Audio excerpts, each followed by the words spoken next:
Discord and my mic as separate inputs. So that'll be better. Let's hope it works.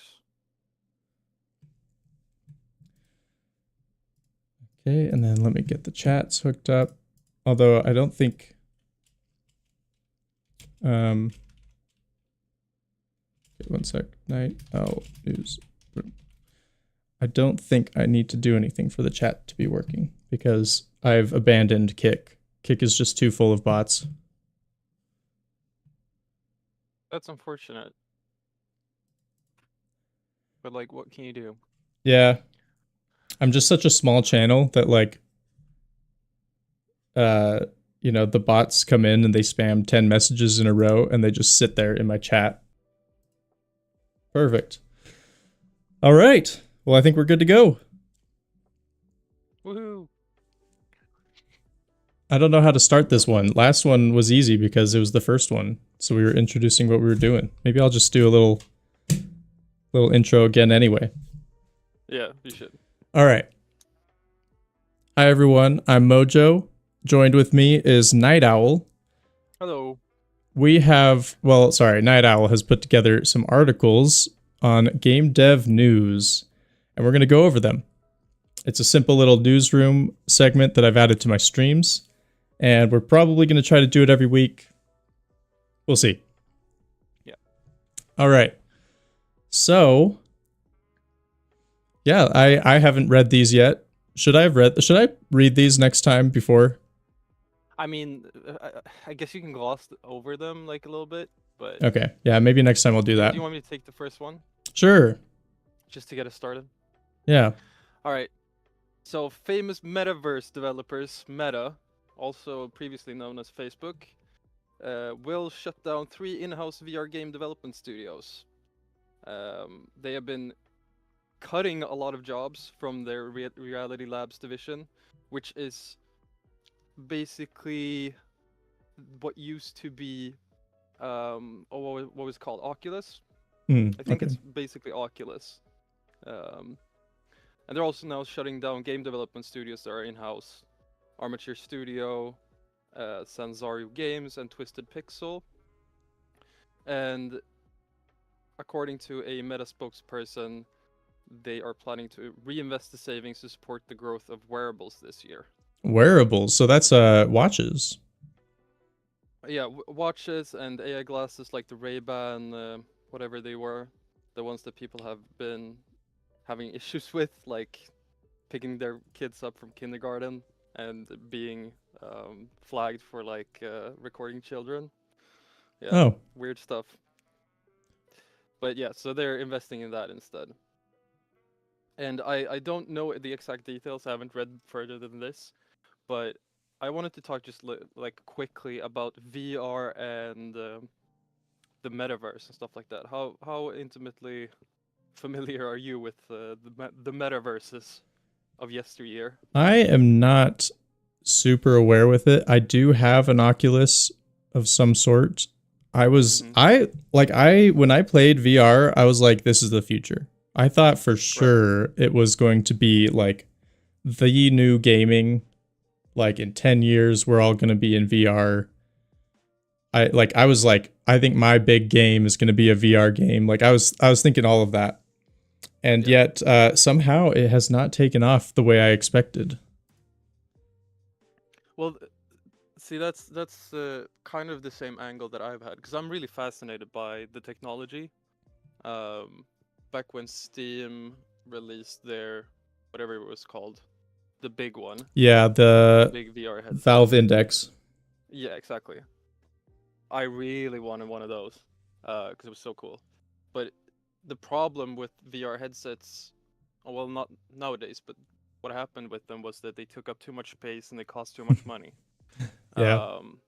And now with the Quest 3 or maybe even the Quest 2, they became so portable that it was like actually reasonable to use them, but it still feels like sort of gimmicky. Yeah, that's kind of what I've realized is people still don't really like playing it over a PC or a console. Like I know a lot of people just like get sick playing it.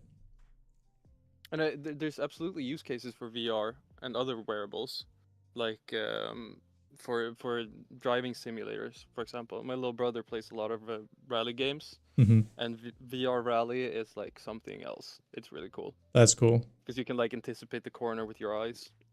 It's really awesome. But that's the thing. A lot of what they bring up in this article, like about wearables and all the different failed and successful VR projects, there's so many buzzwords. I feel like that's maybe what Meta is doing right now. Is they're just buzzwording it up. Like, look at that final quote right there. Really trying to shift momentum towards AI glasses. So they got AI wearables. Yeah. In their metaverse company. Like, come on. I find it a little bit silly, but I'm also a bit allergic to buzzwords after doing marketing for a year. That's all. Yeah, fair enough. Yeah, this is interesting. Meta's Reality Labs division has continued to lose billions in operating losses every financial quarter for several years, most recently posting a loss of 4.4 billion US dollars in Q3, only one quarter, despite increasing revenues. Yeah, it's insane. It's absolutely insane. And I do feel bad for the studios that got closed. Oh yeah, totally.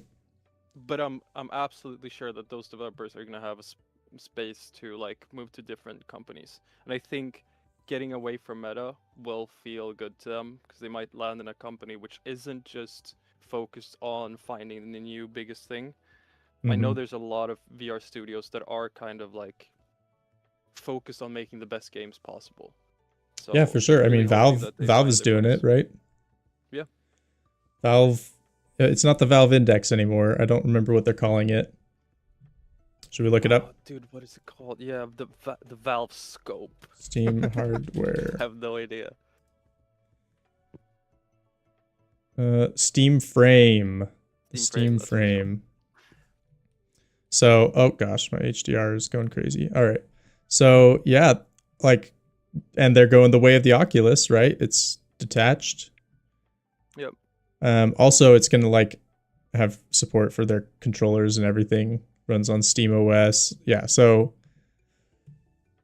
we'll see. We'll see. Cool to see. When Valve gets interested in something, it usually does pretty well.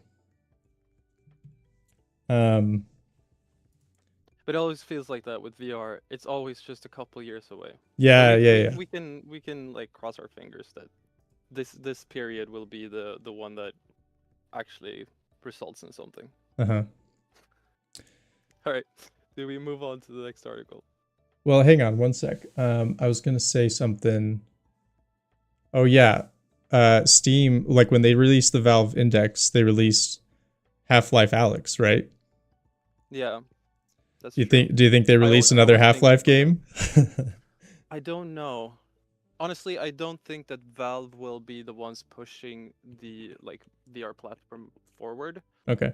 I think they can do something really cool for VR. Because they like for handhelds, they did like the Steam Deck and Steam OS, which is huge, right? Because you can put Steam OS on like any handheld. So I think them just focusing on being the best platform possible, which is what they've already done for PCs and handhelds, is gonna be like the way forward. Because the Oculus platform kind of sucks. Like, I don't want to buy things from their shop. Fair enough. Yeah. I remember when we got the Oculus, we had one account on it. It was my wife's account. Yeah, other platforms do it a little bit better, in my opinion. All right. Yeah, it's going to be interesting to see. Yeah. Okay. Yeah, we can move on now. Sorry. Okay. This is pretty fun. I've been noticing this for sure. So Hytale launches to huge player and streaming numbers. So Hytale, the previously canceled title from Hypixel, launched in early access on January 13th. The title became the most watched game on Twitch on launch day at over 420,000 viewers. Hytale also reportedly hit 2.8 million players on launch day. That's incredible. Yeah, have you been following the story of Hytale? A little bit, yeah, just a little bit. I mean, it like fell out of popularity, right? Well, it's very weird. 'Cause they bring it up a little bit here. That it was canceled recently. Um, By Riot Games. so yeah, so Hypixel Studios basically got picked up by Riot. Um, I don't remember exactly when. Yeah, in 2020 it says in the article even. Oh yeah, right over here. But so they were acquired, and that suddenly made all of the progress a lot more like sparse in public. There was a lot more going on behind the scenes. And then all of a sudden there was just this announcement by Riot that it was cancelled, and the guy who founded Hypixel Studios, he was like, well, all right, if they're gonna close it down, I'm gonna try to buy it back.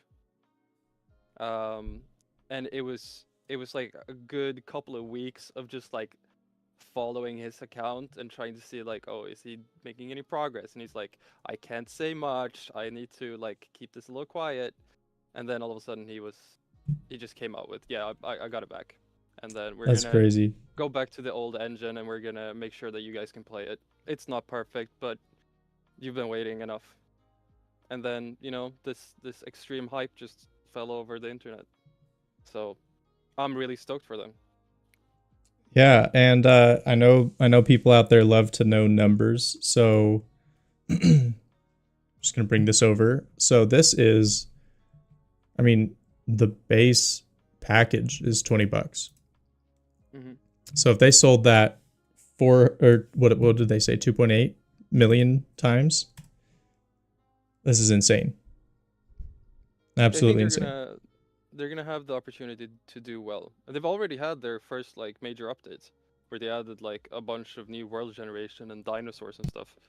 So it definitely seems like this isn't just like a drop the game and run away thing. Yeah. I don't assume that the Hypixel co-founder here would do that, because he's been so passionate about it, and even very recently. But you know, you can never be too sure about like early access titles. But it definitely seems like they have the opportunity to grow and the passion to do so as well.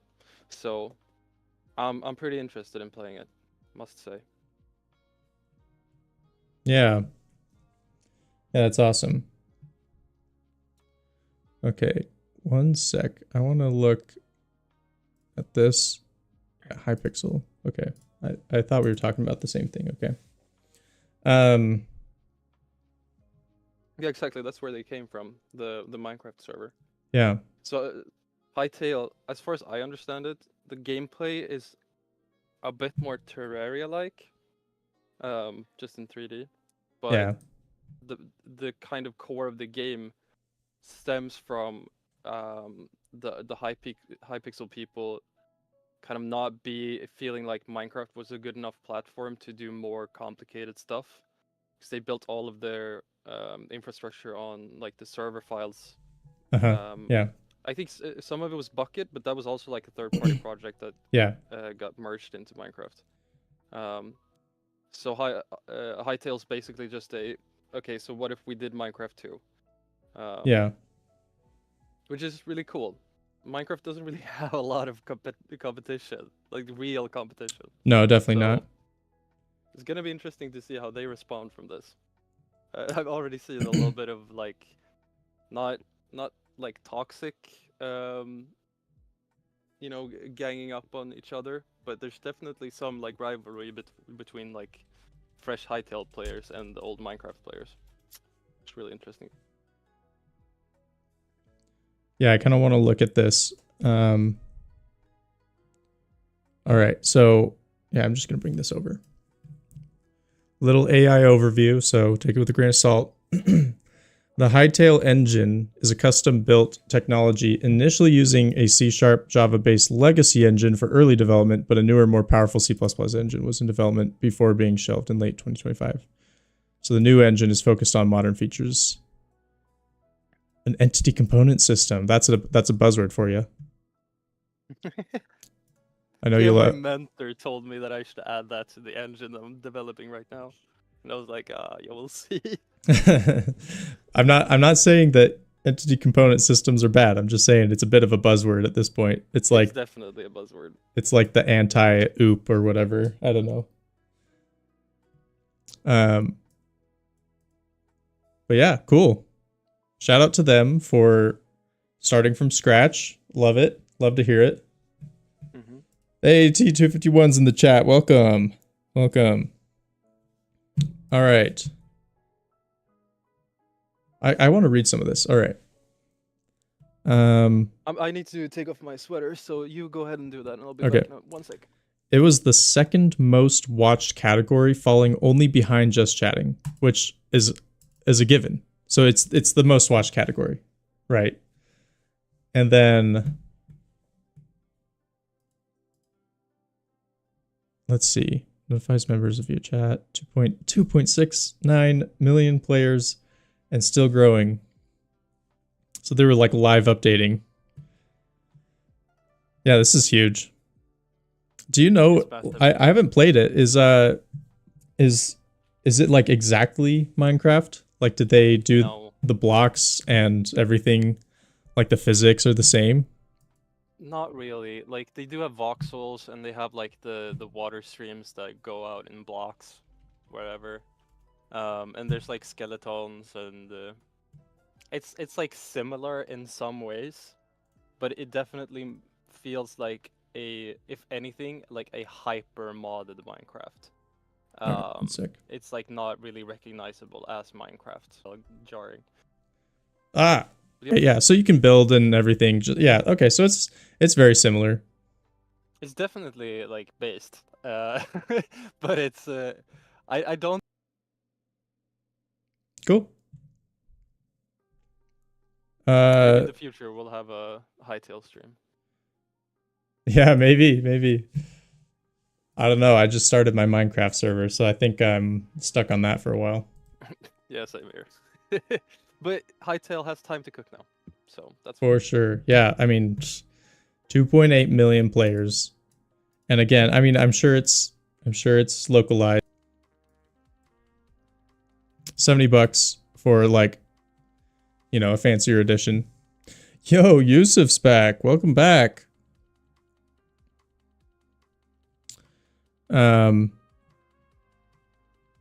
Yeah, I guess you get like a bunch of stuff.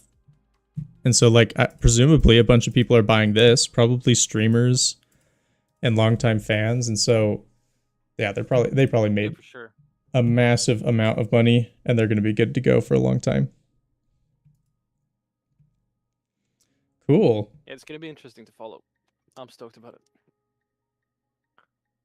Waking up to thousands of videos and screenshots of Hightail is surreal. We got a long way to go to achieve our goals with the game, but I'm happy to see the positive reaction. I was not expecting such support and understanding. So shout out to the community. They're making some devs feel really good. Yeah, it's really cool to see the internet just come out and support. All of my favorite Minecrafters have just been posting Hightail for the last like week or two. Yeah, which I'm a little bummed about because I like watching their Minecraft. Yeah, true. But it's still cool. Yeah, I'm a Mumbo Jumbo fan, and he's posting Hightail, which is crazy. He rarely branches out. Fan. You're an Etho fan, is that what you said? Yeah, and he's playing Hightail. Yeah, that's crazy. Yeah, totally. Awesome. Well, this was a good article. I love it. Let's move on to the next one. So this is interesting. Love getting into talks about AI. So Warhammer Maker discloses strict policy against AI generated content and designs. I will say I did read ahead on this one a little bit.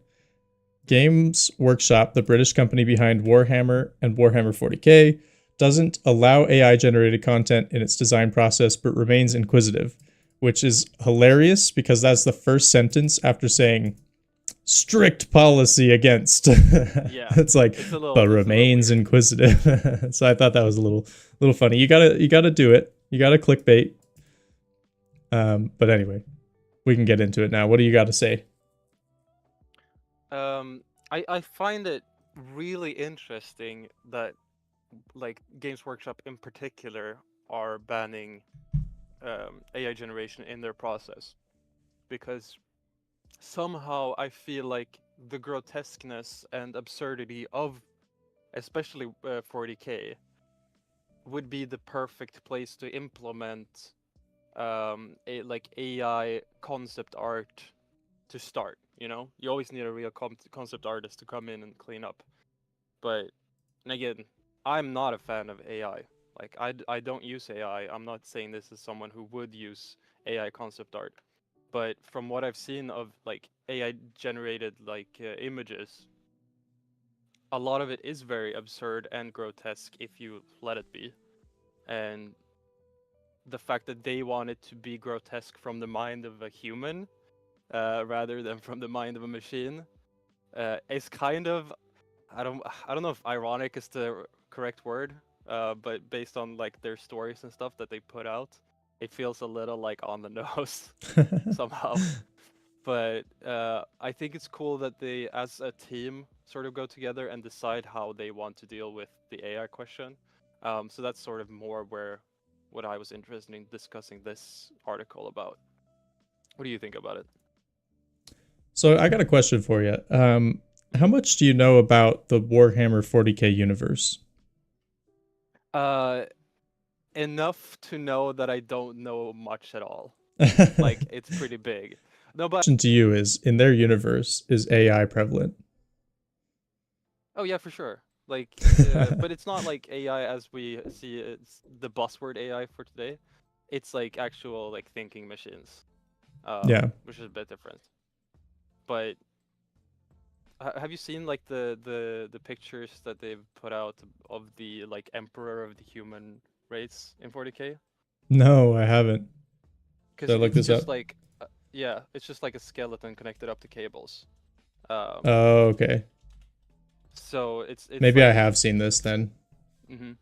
probably, but it's like a really grotesque combination of humanity and machine, and like most of 40k is like that. For the other races, is a little bit different, but for the humans, definitely it's like scary. Okay. Yeah, I was just wondering if they took inspiration from Dune at all. I actually have the new 40k Space Marines 2 game, and I played like the intro, but I need to keep playing. I need to learn more because I think it's super cool.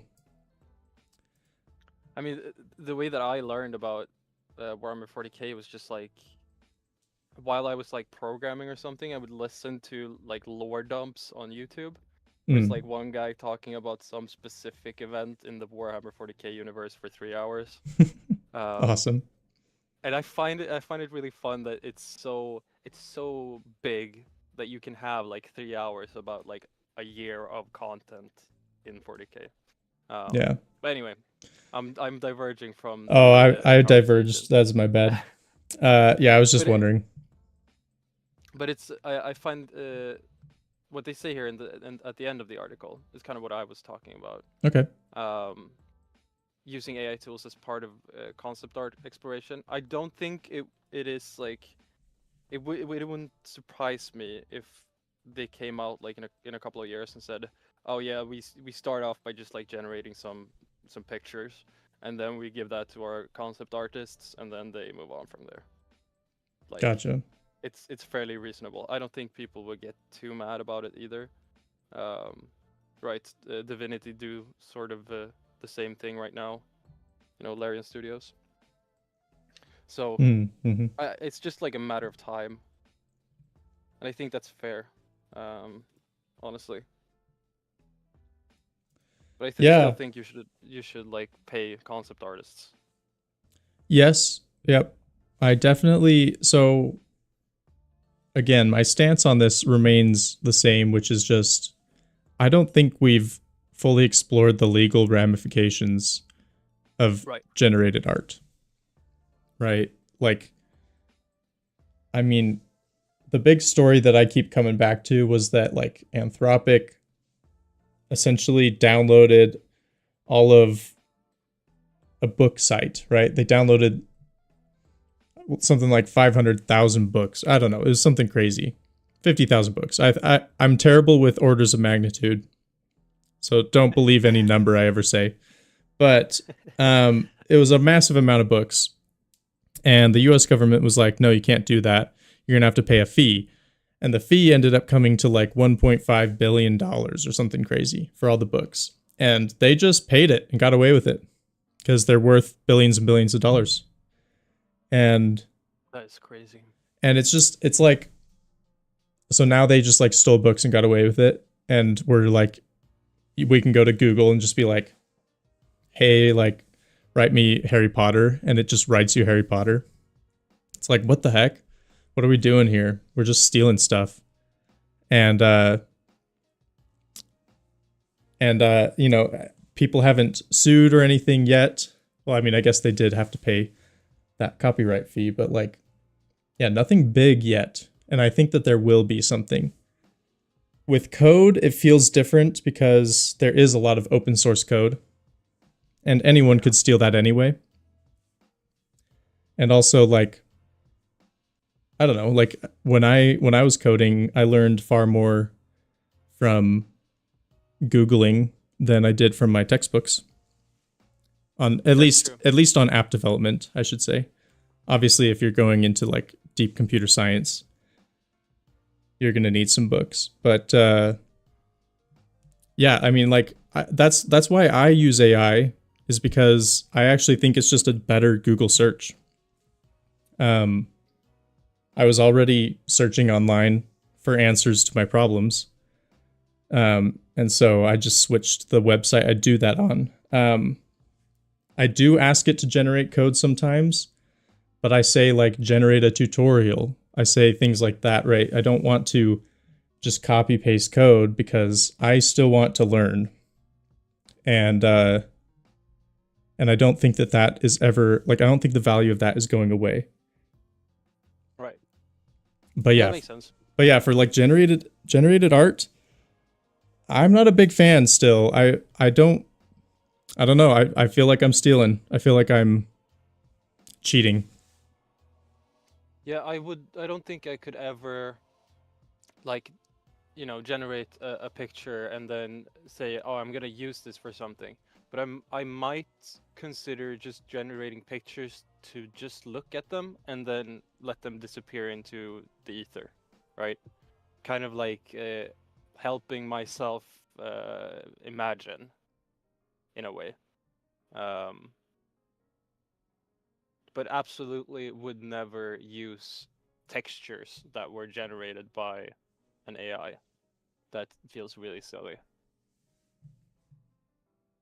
It's an interesting situation to be in, like being a creative person with all of this AI going on. Yeah. I do want to say real quickly as well, regarding like Google being really shitty for googling. Um, I feel like that's sort of gotten, like, the search engines have gotten worse as AI has gotten more prevalent. Yeah. And it just feels like every time I look at an article, it's like AI generated, or at least like AI modified. Some parts of it are AI generated. Yeah. Um, and like for example, with like the engine programming, I've found myself just going back to game programming patterns, the like ebook. Oh, okay. Um, and it's like it's just the quality of that book, even though it's like years and years old. Like it was around when I was in university, probably earlier than that. Um, but it's still just like 10 times the quality of whatever you can find by Googling now. Um, so yeah, it's really weird to be sort of like a self-learned programmer. So I understand like the fact that using AI becomes like a better Google search because it sort of has a better filter on all of the things that it knows. Yeah, and for now, it's like I'm not being trying to paste your error into Google and just hope that someone on Stack Overflow would hit the same error. um, so it is a little bit better in that regard. But yeah, like in the past, you'd have like the shopping section at the top, and then like the some ads along the side and stuff like that. And so far, or maybe my ad blocker is just blocking it, but like so far, I don't have like ads or them trying to sell me anything other than like if you upgrade, you get better AI. It's like it's pretty good. Like the experience is Yeah, I'm good sure for it's now. just a matter of time. Yeah, it's just a matter of time. Just a matter of time. I've been following the Primogen. He's been trying to learn how to vibe code, and he's been having a hard time with it. Because he's a really solid software developer, ex Netflix developer, and so when he goes into the AI and he's like, "Hey, do this thing," and it just like doesn't do it, he's like, "I could have done this 5 years ago," you know. And so, and he's like an algorithm guy. Like he yeah, knows his atomics. yeah, I barely even know what an atomic is, but he sure knows. yeah. So it's like I definitely I'm hopeful that it'll get better, but I don't know what that looks like, and I don't know if I would like the way it looks. Cuz I kind of like how I develop right now, you know? Mm-hmm. I hate that I feel pressured to change the way I code because of AI. Yeah, I'm not so worried about like since I don't use AI specifically. I don't really find that it has changed the way I program, but it has changed the way I search. Like I said, like I don't find the same information that I used to. Yeah. So kind of what I'm hoping will happen is that just search engines are gonna get better at filtering out slop content, um, and especially for like reference imagery, because now a lot of the time I like look for something on Google Images and I just find AI generated art. Mm-hmm. I don't even want to call it that. AI generated images. Um, and it's really weird somehow. It just feels a little weird. Yeah. Should we move on to the Valve article instead of the Amazon article? Sure. Because it's kind of related. Yeah, let's do that. And Take it away. A bit shorter as well. So, Valve redefines generative AI disclosure policy for Steam.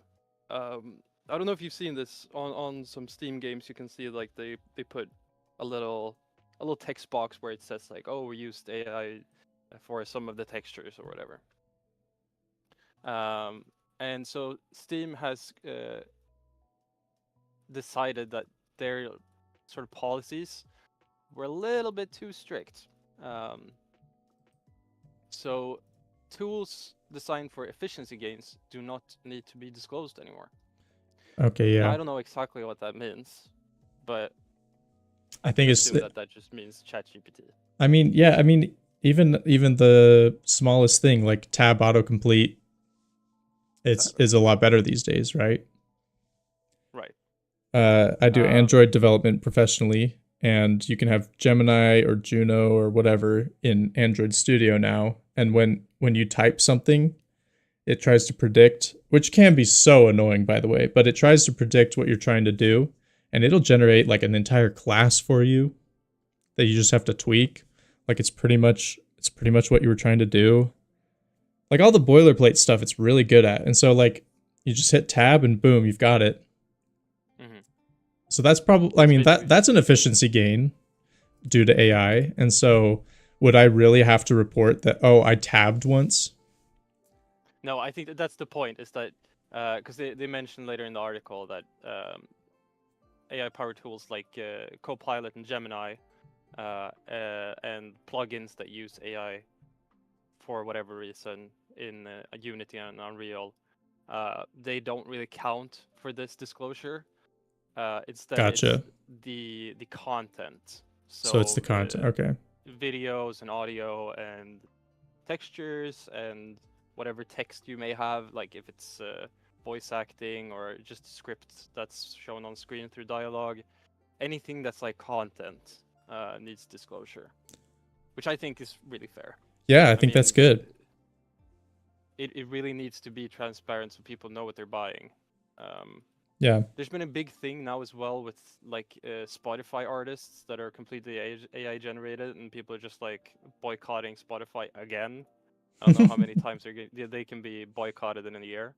But I understand it. Like, I don't see myself as a consumer specifically, but when you do consume content, I think it's only fair that you know how that content sort of came to life, that it wasn't generated by a human. So yeah, what do you think about it? Um. So yeah, I got a lot of thoughts. That's good. So the first thing is, I keep hearing that. I mean, like it's pretty obvious that the number one product of the United States right now is AI. Right. It's like the biggest economy on earth right now is AI. And also it's like I think it's also pretty obvious that this is an extremely important technology, and it will be in our future. Like we are, unless we follow the, what is it, the Orange Bible, no AI. The Orange Bible? This is Who's this? This is Dune lore. I think it's called the Orange Bible. Oh. Yeah, kill all computers. Yeah, yeah. So if we follow that in the future, then yeah, we'll get rid of AI. But like for the foreseeable future, AI is the biggest technology, I think.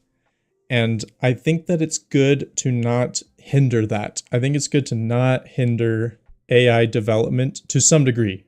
Again, I think that legally they should be bound by certain things, even if some markets don't care about the legality. I think that we should be concerned for the environment and our power consumption as well. But like, for the most part, I think it's a good idea to not say AI is banned. That being said, I think this is a great step in the right direction, which is saying just say if you're using AI, and then the consumer can decide. You don't have to say, oh, US government, please ban this, or Valve, please ban this. Just say, oh, this thing is using AI. You decide what to do. If people are buying it, then, then it's good, or it's okay for that person who bought it. And then the next point is just like, for me, when it comes to games, I am of the opinion that like entertainment is the highest good. And so if a game is fun, even if the code looks atrocious, or even if the assets totally suck, and that's the trend right now, right? Is games are lower fidelity. They do have style. I'll give them that. These days games have a lot of style, but it's not AAA style. It's not realistic. It's not high fidelity art. And yet fun is conquering all. And so I think that if AI can produce really fun games, or like a studio can produce really fun games with AI, I'm pretty okay with that. Like the late 80s, like NES era, everyone's writing in assembly and it's all like sprite-based art, and you know, chiptune. Like if we were still doing that, like the industry wouldn't be as big as it is, because you can only do so much with that. So if AI leads to smaller teams making better games, sure, absolutely. But I agree that like the whole, it's the whole legal thing that is really the issue, and the environmental thing. And I personally have an issue with these massive companies making so much money off of like not really contributing to the economy, but just like sending money between each other and like blowing a bubble up. Yeah, it's like probably literally a Ponzi scheme. Yeah. So like the issue with AI is more like a civil issue than it is a like, I don't know, a fun issue or a, you know, production issue. It doesn't really have anything to do with us making the games. It has to do with the people not paying for it. I don't know. There was I think it was Salesforce who laid off like 4,000 people and then walked it back like 2 days later. Oh yeah, yeah, that's right. I heard about that. Which is wild. So that's like more of the worry. Like I don't want my artist friends to not have a job, and I don't want my programmer friends to not have a job because they're really talented. But if they can go start their own studio and make like a really high quality game because they spent a little bit of money on an AI server that lets them work quicker and be more like clear when they write code, absolutely, I have no problem with it. Yeah. Yeah, I think I'm glad that these articles are not about layoffs with AI, because that's definitely the scary topic to me, and I don't really want to. I don't want to get into it right now. No, that's fair. Well, awesome. All right. Let's let's just move on. Let's move on. Let's stop talking about AI. Yeah, screw AI. Let's talk about something that also sucks. Okay. Actually, I'm not too attached to this, but I can take it. Okay. So Amazon's MMORPG New World Eternum has been delisted and is heading for shutdown in 2027. Yeah, that didn't last long. What was supposed to be like a very fresh and, you know, new thinking MMORPG, supposedly very different from a new like fresh studio, had a lot of issues during launch. Didn't really have any strong updates, and now they're delisting and shutting it down.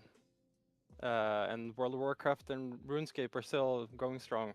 Yeah, crazy. So yeah, I haven't read the full article, but I mostly wanted to discuss this like live service thing that has been going on for the last few years. Sure, like, yeah, go for it. MMORPG is like obviously a live service. Yeah. But what do you think about like subscription-based games? Because I do think New World did have a subscription. I'm not super sure. Sure, let's look it up. I'm assuming. Either way, it was like a full price $60 game that's being shut down after like 3 years. All right, let me look at this game. No, how do I buy it? Well, you can't buy it anymore. Oh, that's right. They delisted it. I'm stupid.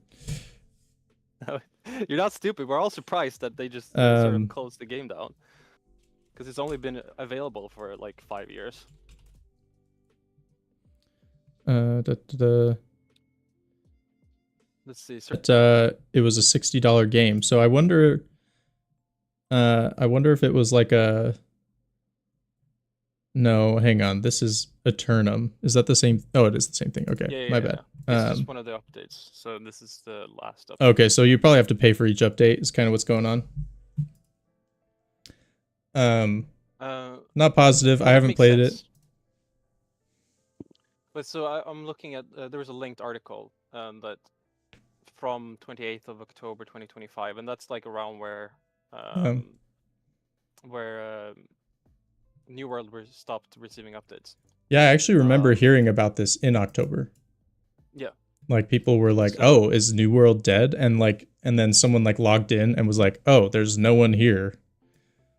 Yeah. Or something like that. Yeah. I saw that. And it's like I've seen people discuss it like the death of this game as if like it was a surprise to everyone. But if you like look at the history of content creators around New World, like Josh Strife Hayes, if you know who that is. Yep. Yeah, I know. Yeah. Big MMORPG guy. He had like a whole hour-long video or whatever on like the failed launch of New World.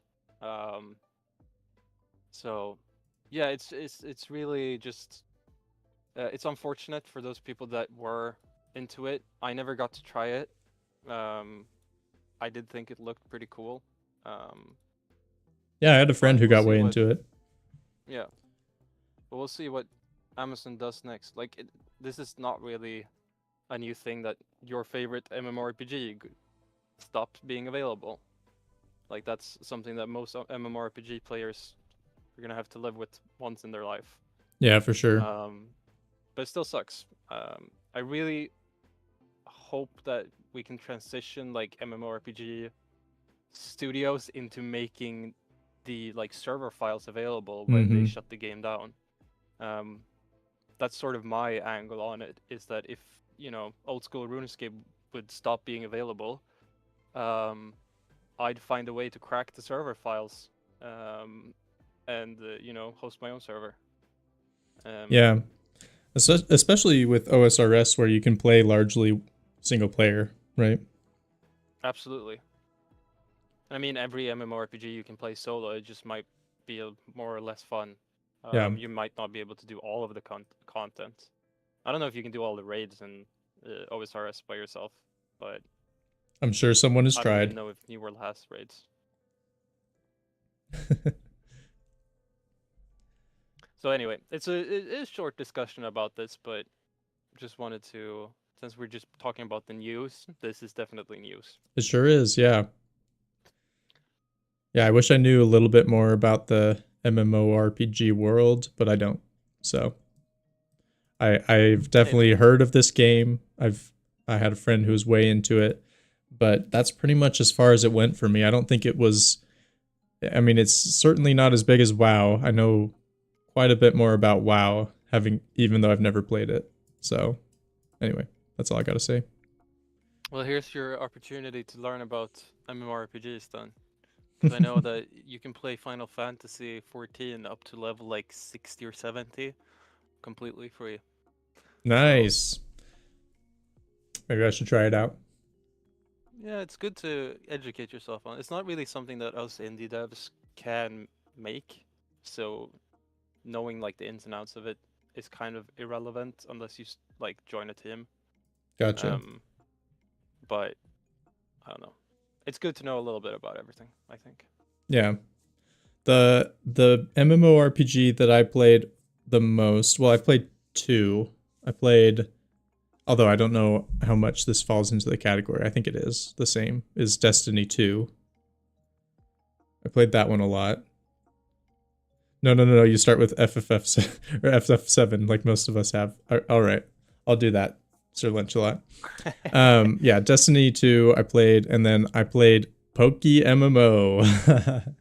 Have you ever played that one? Is that like the fan project? Yeah. Yeah, it's basically like you have to find somewhere on the internet, you have to find 5 ROMs.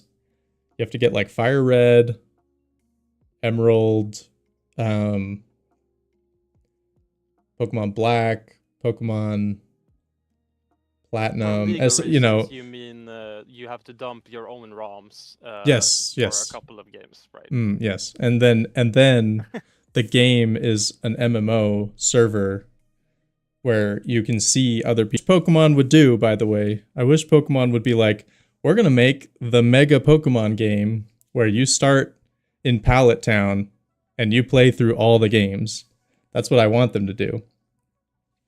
But anyway, you can with PokeMMO. So that was that's like the only MMO I've played. I think that's reasonable. Like, MMOs are very, very different. Like, the only thing that kind of binds them together is the technology. I don't think that there's like much similar between old school RuneScape and World of Warcraft, for example. Yeah. They're completely different games. I would barely even call them the same genre. The only thing that's the same is that you have other people all around you, and you can choose to interact with them. It's like a game with a chat room. Yeah. Which I think is probably why they are less popular nowadays, because people are it's so easy to get connected. You don't really need a game to be the reason to get connected. Because I remember when I was a kid, like World of Warcraft was like, oh, all of my friends are in another country because all I do, like every time I come home, is play World of Warcraft. But now I can just like interact with my real life friends as easily as like the people I'm in the same guild as in my MMORPG. So it doesn't really matter. I don't know. I don't think the MMORPG is dying, but every MMORPG that dies is a loss to the genre. So it's a little unfortunate, this whole New World debacle. Yeah, totally. You hate to see, as always with these news announcements, you hate to see a studio go down. You hate to see people lose jobs and everything. So it's not happy. But it's news. Yeah, we'll see. Maybe because back in the day there used to be these piracy groups, like wares groups with a Z. I don't know if you heard about this. Like no. Whole sub. It's like a whole subcategory of people. But if we're real lucky, maybe there will be a wares group that picks up all the server files before they get like taken off the internet completely, because you can like get the API endpoints and just figure out stuff from there. Yeah. So we might get third-party New World in the future. That'd be kind of cool. I'm not condoning piracy, but I'm just saying it's a really good way to keep stuff backed up for history. Well, anyway. Yeah. Should we move on to the next and final article? Yeah, sure. A really fun one.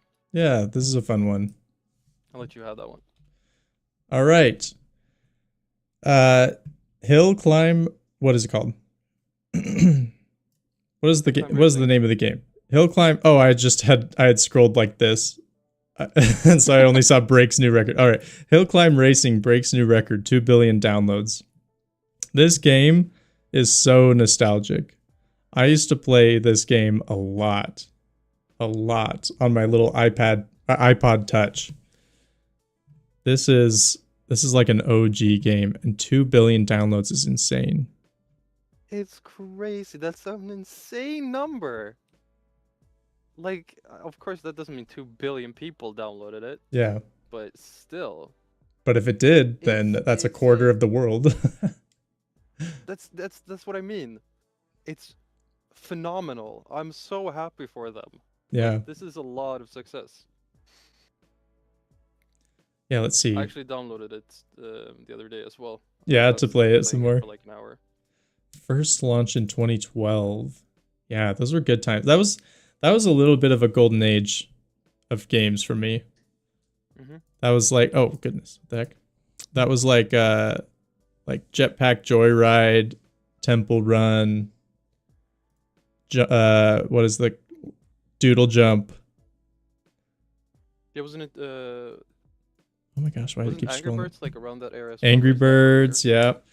There was this game that was another bird game where you were like these little birds that if you tapped, they would go down, and you tried to hit these slopes and get like this huge jump. Oh yeah. Do you know that game? Like you had to time it. Yeah. Yeah, I loved that era. And it was ruined by ads, in my opinion. Like, For sure. all these games came out and they were awesome, and then a few years later they all were like filled with ads and purchases and stuff like that.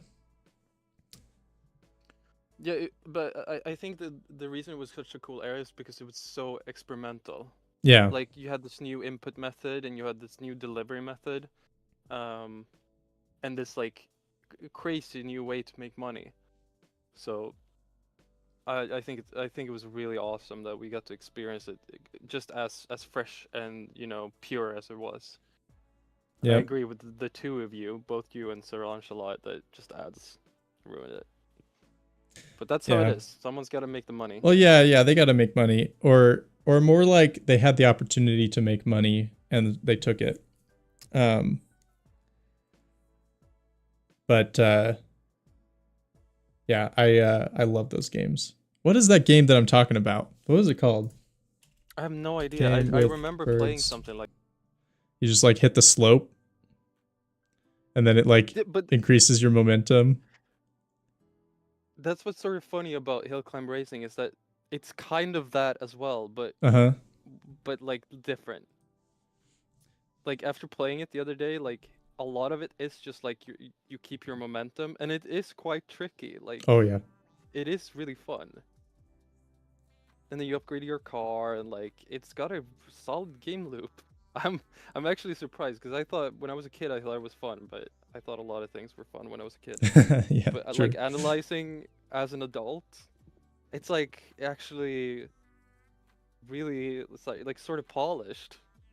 Oh yeah, I think it's totally. really cool. Yeah, the resource management was super tricky, Yeah. and like you would get like real good at pumping the gas at the right time. Yeah, it was fun. And the fact like the brake makes you flip forward and the Yeah, gas makes you flip backwards.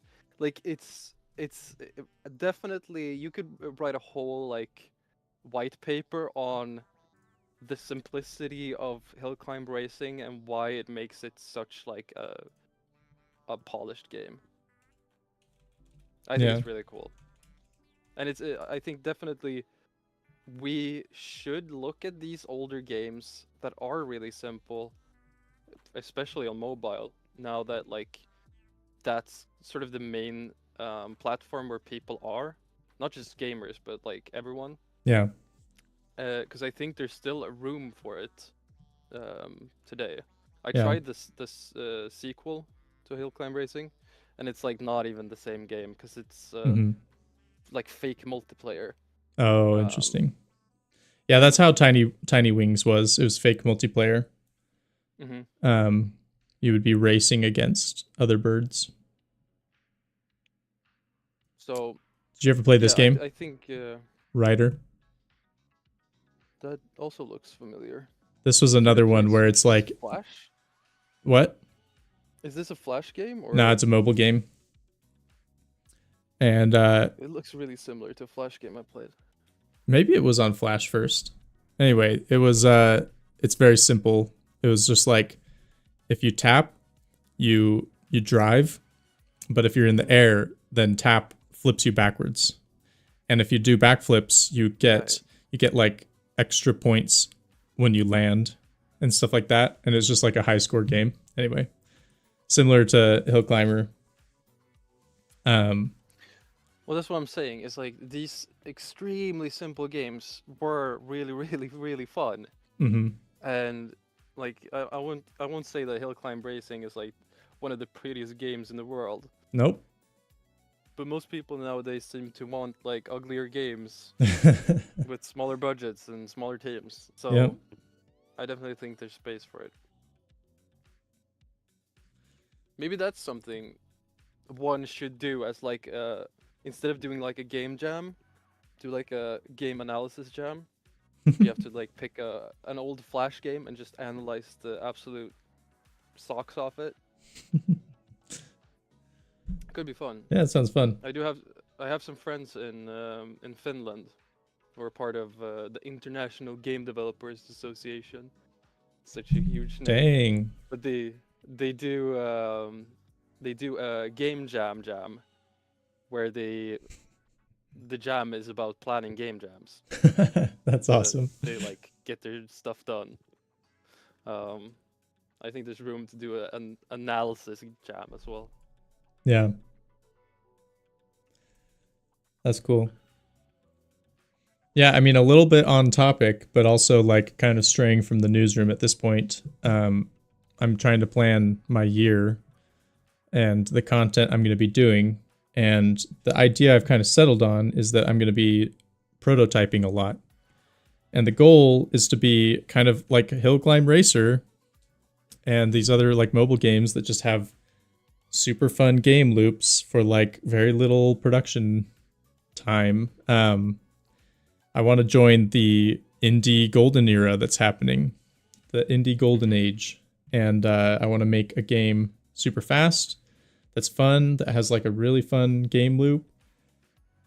And so, yeah, I think my content is going to shift more towards like prototyping. And one of the ways that I thought of doing it was kind of what you were saying, is doing like little game jams, but just like for myself, like either, yeah, prototype jams, right? Yep. And anyway, that's just kind of like a little bit of a news update for me, I guess. Dude, that's fair. It's your stream. You can do whatever you want. But I think that's a good idea. I feel like a lot of the best games that I've made have come from like just sitting down with a topic that I didn't pick myself and just like blasting out like a functional prototype. Mm-hmm. So that'd be really fun to watch as well. Yeah. Yeah, I hope so. So Lunchalot says, look at Vampire. Is it free on the really Play Store? Funny, actually, because you were listing off games, and I was like, all right, well, I do have Jetpack Joyride on my phone. Yeah. I don't play it see. that often, but I feel like I'm picking the best ones now that you guys are talking about what games you like. Oh, to play. it's totally free. I should do that. Yeah, it does have a price on Steam, I think. I've got Bloons TD6, of course. You gotta have some Bloons on there. I got chess, Clash Royale, although I never play it. I have Doodle Jump on my phone for some reason. Heck yeah. I haven't played that in years, and I have it on my phone. Oh, I got Droppy Ball on my phone. Shout out to Droppy Ball. Go get it. Shameless self. Oh, I've got GeoGuessr. That's a good one. Yeah, that's neat. I didn't know that they had a mobile version. Yeah. I have, by the way, played 7 Billion Humans. Oh. I was extremely bad at it, but I found it really fun. Yeah, it's cool. I did play it on Steam, though. That's pretty cool. All right, let's see. Oh, I got Plants vs. Zombies. That's another good one from that era.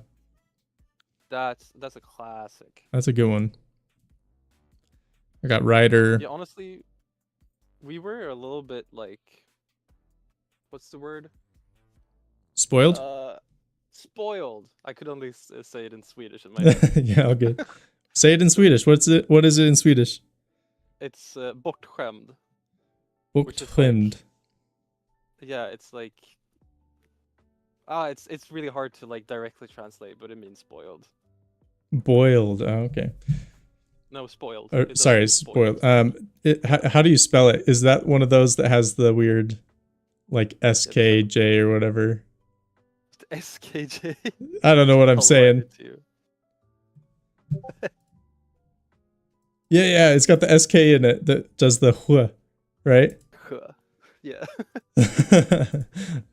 Cool. Oh, here's another weird app that I have on my phone, an weird game. It's this Chinese game, which I was super sketch downloading this and installing it on my phone because it's not on the Play Store. But it's like apparently the #1 math game in China. Okay. And as I open it up, it has opened something in my Chrome tab. That is great. But it was like, the game is like you go in and it gives you a little math problem, like a super simple math problem, like 12 plus 5, and then you write it. Like you, let's see, boop. So like you would do like, where's my, Why is it not letting me write? What the heck? Krita. I'm trying to demonstrate. I'm trying to whiteboard. Okay, this. Here we go. So you would write 17. And then you'd get the answer right. Or like, 12 minus 5, 7. Right? And so it was all about speed. The game is like, you have to solve these math equations like as fast as possible. And people get like ridiculous scores on it. It's like a global leaderboard. Anyway, cool. that game's pretty fun. But it's only in Chinese. Yeah, well, you know that, don't you? Or maybe you can't read it, but yeah, I can read it. Yeah. You can read it? Yeah, a little bit. Dang. That's impressive. Yeah, that's a pretty fun game. That's a weird one that I have. All right. Sir Lunchalot says, but that's the thing with everything. Since the internet exists, we had the best stuff for free for all. And slowly the internet became a place where everything is behind some kind of paywall. Yep. Yeah, I mean, like you can call it ugly names like greed and whatnot, but in the end, like people do want to make money. And yeah, one of the easiest ways is to pollute it with ads. I personally would prefer to just make a good game, sell it for a flat rate, and make enough that way. But not everyone can do that, especially on mobile. On mobile, like I rarely buy games from like the Play Store or the App Store. I'd much rather just play a free game because there's so many. They think I have Minecraft on my iPhone account. But that's it. I think that's the only thing I paid for on mobile. Yeah, I paid for Bloons Tower Defense 6. Yeah. I think 7 billion humans cost me like $3 or something. But yeah, most of those games are free. There's also so much more competition nowadays. Like I every time I look on like the top list of like what games are popular on mobile, it feels like it's a different list. Like sure, there's like the long-standing like Clash Royale and Bloons, but if I'm looking at like the new games, it's like I've never even heard about anything like this, and it's like the 6th version of the same game. It's crazy how people are just pumping out video games. Mm-hmm. It's the same on Steam, honestly. Like if you look at what's new, it's not like, oh, there's 5 new games this week. No, it's like 5 new games this hour. So I understand why people can't really, on mobile, can't really like have a flat rate that you have to pay for, and instead just pump it with ads and hope that someone just stays long enough for them to make the money back on the download. It's crazy, but yeah, not much we can do about it. Yep. Well, I mean, what I did is I made the game that I wanted to play and put it on the Play Store for free. Yeah, that's fair. But that doesn't pay the bills. That's like, nope, it sure doesn't. Like, it sure doesn't. It's really tough to like be an artist. Like, you know what I mean? Yeah. Like if you're just a creative and your product doesn't have like a real use, it's like fully entertainment. Mm-hmm. Like you could make the argument that for a lot of people, like mental health comes a lot from enjoying video games or whatever, but at the end of the day, it's still entertainment. Yep. But it's really tough to be a pure creative and make money, basically. Yeah. Awesome. Well, I actually have to go. But that's true. Thanks as always for putting together these articles. This was Thanks, chat, for coming in and saying hi. Bye-bye. Yeah, thanks to Sir Lunchalot as always. Thanks to Yusuf and T251.